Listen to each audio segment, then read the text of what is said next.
Namaskar and hello everyone.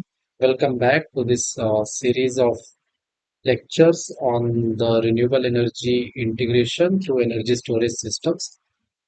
So we have divided this series into different lectures and we aim to cover renewable energy, the policies promoting renewable energy in India, and then the energy storage systems. So basically we also try to cover why renewable energy is required and why energy storage systems are also required. So this is the third lecture of the series, and before we go to that, this is all about me. So it is worthwhile to mention that the views expressed in this video lecture and this series are personal and in no way they represent the view of the government.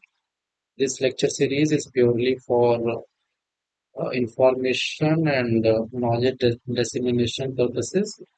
So no claims will be entertained based on the information given in this series.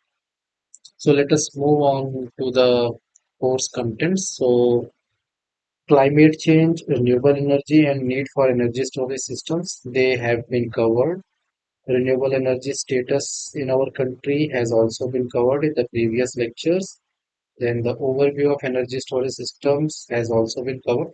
We will try to give it, summarize it briefly, and then we will move on to the core of this lecture, which is the policy framework for promotion of battery energy storage systems in the country. So climate change is there, and to tackle climate change, we need energy storage systems. So let us try to see it, visualize it through this. We will try to visualize it through this presentation show. So climate change is there. This is due to global warming, and global warming is due to the increased concentration of greenhouse gases. So this was explained in the lecture one of the series. Now the greenhouse gases which is being released into the atmosphere, it is all the sectors which generate these greenhouse gases. They can be broadly classified into fertilizers, refineries, power sector, then steel, chemicals, and transportation. Out of these sectors, power sector is relatively easy to mitigate greenhouse gases. Other sectors are known as hard to abate sector. Now, in the power sector, this releases greenhouse gases while generating electricity. So, most of the electricity is being generated from fossil fuel based sources, which is mainly coal based source, and some part of it is from oil and gas based also. So this generation emits greenhouse gases into the atmosphere, and to mitigate this, the world and our country is also shifting to non-fossil fuel based sources of generation. So non-fossil fuel based sources are mainly nuclear energy and then renewable energy. And a major chunk of non-fossil fuel-based sources is from renewable energy, and in renewable energy also it is from solar and wind. Now, the solar and wind is intermittent and variable due to its very nature, and this intermittency and variability leads to the voltage and frequency fluctuations in the grid, and these voltage and frequency fluctuations may ultimately lead to the grid failure and blackout. So here comes the role of the energy storage systems.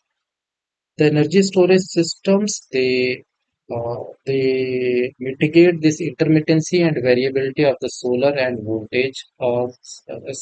solar and wind based sources. So they store excess energy during excess generation, and they provide this energy during deficient generation. This is how they mitigate the intermittency and variability of solar and wind, and ultimately they help to tackle the climate change. So now let us move forward. So countries all over the world have planned to install huge capacities from renewable energy. So accordingly, our country has also planned to install around 500 gigawatt of capacity from non-fossil fuel based sources and 50% of the installed capacity from non-fossil fuels by 2030. And we have also planned to become energy independence by 2047 and to become a net zero country by 2017. Major portion of non-fossil fuel-based sources is renewable energy, and major portion of RE is also solar and wind. So briefly, we will see the renewable energy, current renewable energy status in India. So as of now, around 47% of the installed capacity is from non-fossil fuel-based sources, and our aim is to achieve that, increase that up to 50% by 2030. In terms of renewable energy capacity, we are at number fourth in the world, and this all was covered in the previous slide, so I'm just briefly summarizing it. Now we come to the overview of energy storage systems. So basically, all the energy storage systems, they can be classified into six categories. There can be more also. So thermal, mechanical, electrical, then electrochemical, chemical, and hybrid. This was also covered in the lecture too, so I'm not going into detail in this. So in our country, we have basically two commercially deployed storage technologies at grid level. So one is the pump storage project, other is the battery energy storage systems. So pump storage projects are a type of mechanical storage, and battery energy storage systems are a type of electrochemical storage. Now, our requirement in terms of energy storage systems is huge. So we need around 16 gigawatt by 26-27, 61 gigawatt by 29-30, and 74 gigawatt by 31-32. This is as per the Central Electricity Authority's National Electricity Plan. So we also have bifurcations for the requirement in into pump storage project and battery energy storage systems also. So similarly, this is the requirement in terms of gigawatt hour. That was in gigawatt. The other was in gigawatt. Now the present status of battery energy storage systems. So the present status, we can see we have very less capacity. This is as per the Central Electricity Authority's records.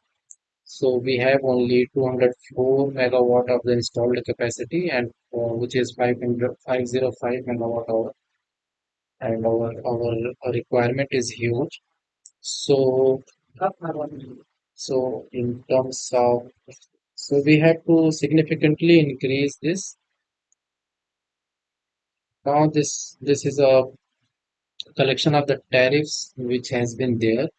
So we can see in 2022 the tariff was huge. It was around 10.84 lakhs per megawatt per month, and it has decreased to around 2.80 lakhs per megawatt per month in 2025. So there has been one third reduction in the prices in these 3 years.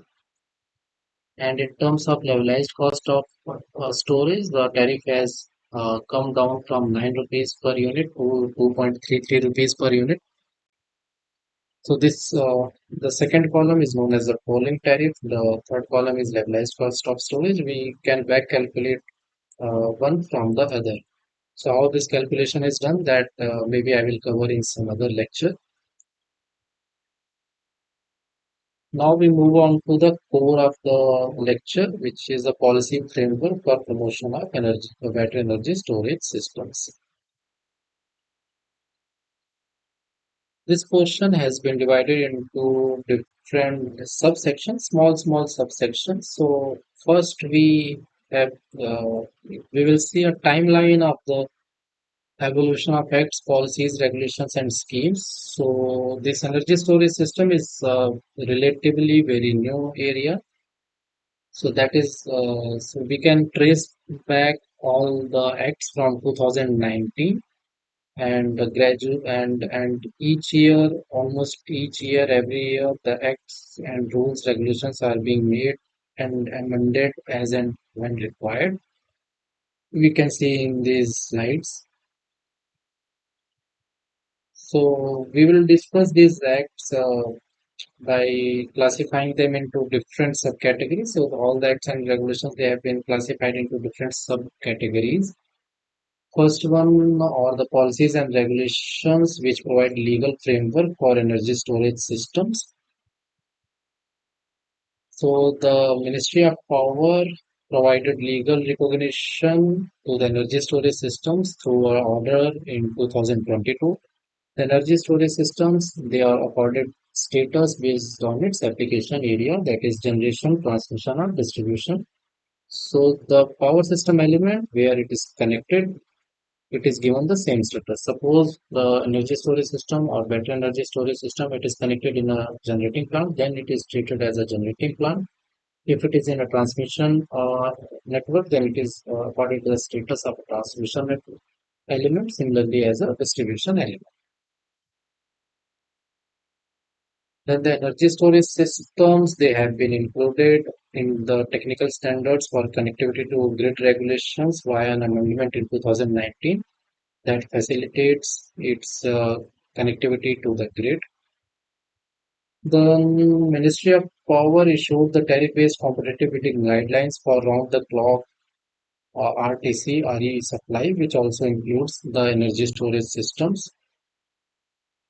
Then we have the guidelines for procurement and utilization of battery energy storage systems. So it basically gives all the provisions which should be there for the procurement of a battery energy storage system. So all the tenders are made following these guidelines.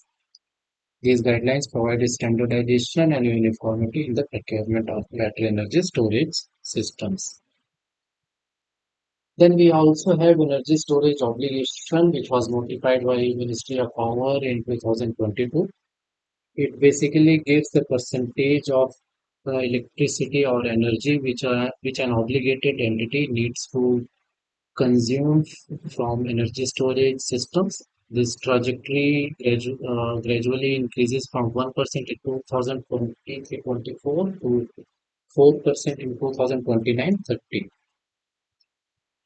Then we have replacement of DG sets with RE or storage. The electricity right to consumer rules, which were amended in 2022, they provide for replacement of DG sets with renewable energy or storage in the 5 years or as per the timeline specified by the state electricity regulatory commissions. So rule number 10, sub rule 6 of this amendment states that the consumers who are using the diesel generator sets as essential backup power shall endeavor to shift to cleaner energy such as renewable energy with battery storage and the like in 5 years from the date of commencement of these rules or as per the timelines given by the state commission for such replacement based on the reliability of supply in that city covered under area of supply of the distribution licensee. Now the guidelines for assessment of resource adequacy, they were published by the Central Electricity Authority and they included energy storage systems as an essential power system element. Now the resource adequacy studies have also been done for most of the states and union territories and its reports are made available on the Central Electricity Authority's website. Then the Ministry of Power issued the National Framework for Promoting Energy Storage Systems in 2023. It basically covers all the rules, regulations, acts which were there up to that time for the energy storage systems. So this was the first category of the acts and rules which provided legal framework for the energy storage systems. Now we will see the second category of the policies and regulations which incentivize the battery energy storage systems. So we have RE must run rules. So these rules state that the renewable energy must not be curtailed unless there is a grid requirement.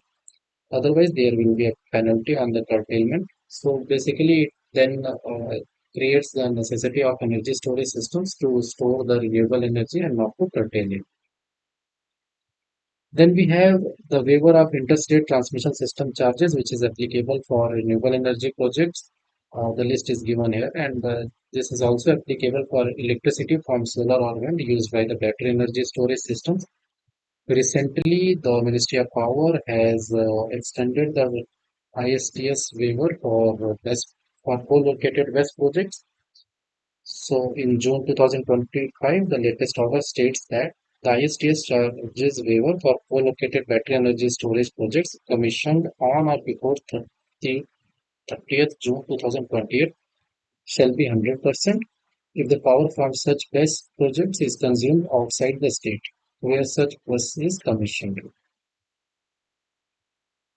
Now we have a harmonized master list for infrastructure with by DEA. Uh, so energy storage systems have also been included in this list, and this basically ensures easier access to institutional credit, concessional funds, etc. Now we come to the third category of rules and regulations policies. So these are the policies and regulations for battery energy storage systems in the electricity market. So we have the CRC Ancillary Services Regulations 2022, which makes energy storage systems eligible to provide secondary reserve ancillary services and tertiary reserve ancillary services. So primary reserve, secondary reserve, tertiary reserve is a whole different domain, and it's an big domain. We can cover it in some other lecture. So at present, it is just to mention that the ESS is applicable to provide SRAS, that is secondary reserve ancillary service and tertiary reserve ancillary services.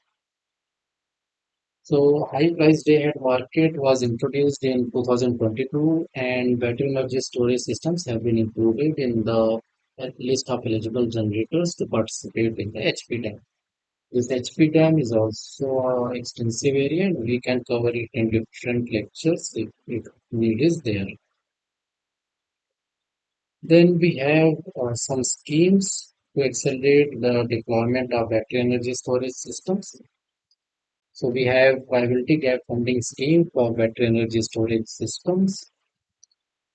So this scheme has was initially given to one or two PSUs, and with time and considering the necessity of battery energy storage systems, it has been expanded to three components: market component, CPSU component, and state component. And recently, one more. This scheme has been expanded to 15 other states and NTPC, and the details are available on the Ministry of Power's website. We may cover that in next lecture. So recently it has been expanded.